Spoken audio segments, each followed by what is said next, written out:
वालेकुम दोस्तों, ये जो मैं आपको वीडियो दिखा रहा हूँ, ये जो आपको मैं व्यू खूबसूरत एंड ब्यूटीफुल वंडरफुल अमेजिंग मैं आपको ये प्लेस दिखा रहा हूँ, ये है वादी नीलम की जगह कैरन वैली है।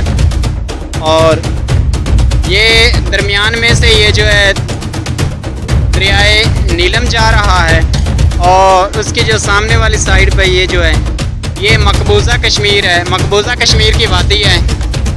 और ये मकबूजा कश्मीर की वादी ये ऐसे ऐसे आगे जा रही है, बिल्कुल ये दरिया की जो दूसरी साइड पर ऐसे ऐसे ये जा रही है मकबूजा कश्मीर।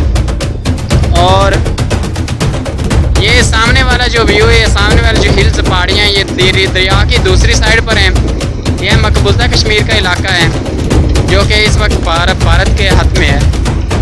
और ये आप देखते जाएं दरिया की इस साइड पर, यानी कि इस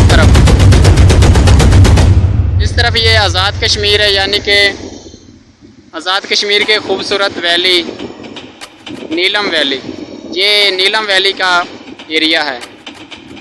तो